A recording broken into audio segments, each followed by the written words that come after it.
offer to them that they wanted elements of it in writing, and we offered it to them. Very generous offer, by the way. We've done it, and we're prepared right now. If they call right now and say, we want to meet, let's talk about this, we're prepared to do that. The president's made that clear from the very beginning. His preference is to deal with this issue diplomatically. But he also told them we had 60 days to make progress or something else was going to happen. And I think they thought they were dealing with a different kind of leader, like the kinds of leaders they've been playing games with for the last 30 or 40 years, and they found out that's not the case. So this mission was a very precise mission. It had 3 objectives, 3 nuclear sites. It was not an attack on Iran. It was not an attack on the Iranian people.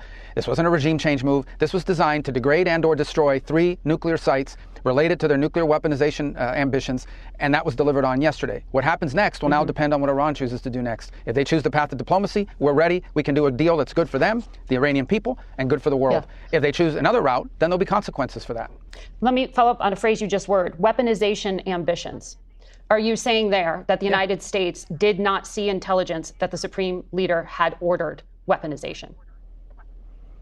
That's irrelevant. I see that question being asked in the media. That's an irrelevant question. No, that is the key point in U.S. intelligence assessments. You know that. No, it's not. Yes, it was. No, it's that not. The political decision had not been made. I know that better than you know that, and I know that that's not the case. But I'm asking you whether the order was given. And the people who say that, it doesn't matter if the order was given. They have everything they need to build nuclear weapons. Why would you bury things in a mountain, 300 feet under the ground? Right. Why would you bury why do they have 60% enriched uranium? You don't need 60% enriched uranium. The only countries in the world that have uranium at 60% are countries that have nuclear weapons, because they can quickly make it 90. They have all the elements. They have. Why do they have a space program? Is Iran going to go to the moon? No, they're trying to build an ICBM. No, but that's a question. That's a question of intent, and you know, in the intelligence assessment that it was that Iran wanted to be a threshold state and use this leverage. I'm talking about the public March assessment, and that's why I was asking you if you know something more from March. But that's also an inaccurate representation of it. That's an inaccurate representation of it. That's not how intelligence is read. That's not how intelligence is used. Here's what the whole world knows. Forget about intelligence. What the IAEA knows. They are enriching uranium well beyond anything you need for a civil nuclear program. So why would you enrich uranium at 60% if you don't intend to one day use it to take it to 90 and build a weapon? Right. Why are you developing ICBMs? Why do you have 8,000 short-range missiles and 2,000 to 3,000 long mid-range missiles that you continue to develop? Why do you do all these things? They have everything they need for a nuclear weapon. They have the delivery mechanisms. They have the enrichment capability. They have the highly enriched uranium that is stored. Yes. That's all we need to see. Right. Well, especially in the hands of a regime that's already involved in terrorism and proxies and all kinds of things around. They are the source of all this. And no one's disputing that. I'm not doing that here. And they were censured at the IAEA for that enrichment and for violating their non-proliferation agreements. I was simply asking if we had intelligence that there was an order to weaponize, because you said weaponization ambitions. Well, we have intelligence that they have everything they need to build a nuclear weapon, and that's more than enough. Okay. I want to ask you on the policy front. There are personnel throughout the Middle East from the United States, in Bahrain, in Kuwait, in other bases. If those countries are attacked by Iran because of their association with the United States, will the United States defend them? Well, that's exactly why they're there. That's a great point, actually. Do you know why we have bases in Bahrain and Qatar and UAE and all these places? All of those bases are there because those countries are afraid that Iran will attack them. If Iran was not a threat to the region, if the Iranian regime, because I'm talking about the Iranian people, the regime was not a threat to the region, we wouldn't have to have any of these bases. Those bases are there because those countries are petrified that the Iranian Shia clerics that run that country will attack their country. Will the United States defend them if they are? As you know, they've got a very difficult history. Well, that's why we're there. That's why we're there. So but yes, we will defend them. Is them. what they're threatening to do. So we'll defend our people, obviously. We'll defend our people. Well, they'll attack our bases. And those are our bases, and we're going to defend our personnel, and we're prepared to do that. But we'll do more than just defend. We'll impose costs on Iran if they attack American personnel, whether they do it directly or whether they do it through some of these proxies that they try to hide behind. And that includes the Houthis. Yeah. So another proxy of theirs. So, but let's hope they don't choose that route. Let's all hope that they actually decide, okay, let's go negotiate, because we want a diplomatic and peaceful solution. We have achieved our objectives. We're ready to negotiate this in a peaceful, diplomatic way. We've been prepared to do that for days. They are the ones that played games, as they have done for 40 years, as they have done to multiple presidents. They tried to play games with President Trump, and they see what happens. This is not a game-playing president. When he says he's going to do something, he will do it. I hear you saying here you want to de-escalate when you are talking about diplomacy. You are looking for Iran to pick up that offer that was put on the table you mentioned by Steve Witkoff. Can you just clarify, does that mean the U.S. would still allow for Iran to have a civilian nuclear program if it does not enrich on its own soil? This guy exposed Mazzato knives. Shoot, there's countries all over the world that have a civil nuclear program. No one here is saying that Iran can't.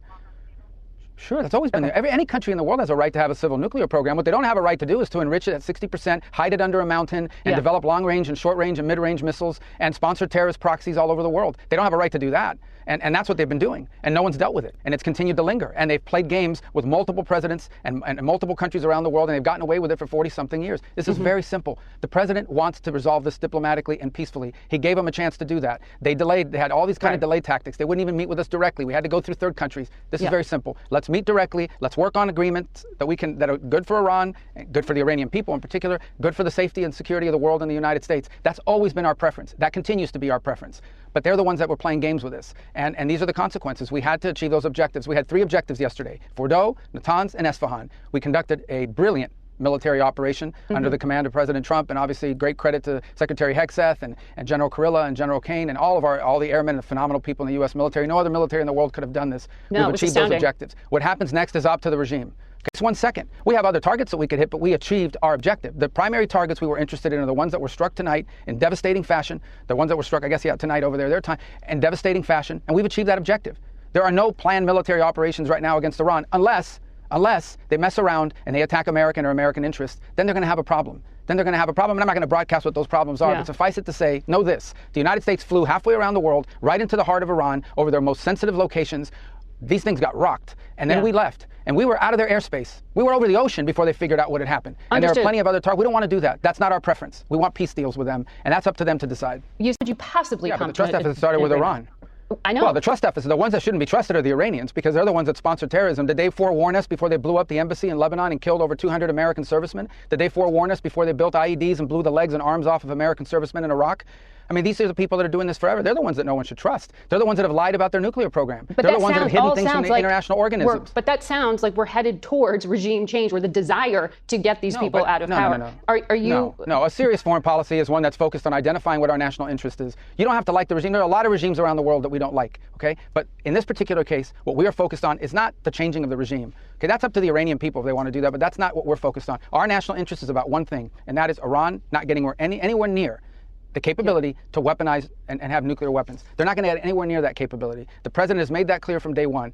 Our preference for solving that problem, that very specific problem, is through diplomacy. We've said that. We've given it every opportunity. They played games. They tried delay tactics. They're trying delay tactics now on the Europeans because of the snapback provisions. When did and you the talk about president the JCPOA, that was a crazy deal. When did the president make this decision? Because he said he was giving 2 more weeks of diplomacy on Friday, and on Friday, these jets took off. Well, the president retains the opportunity to pull out of this at any moment, including 10 minutes before.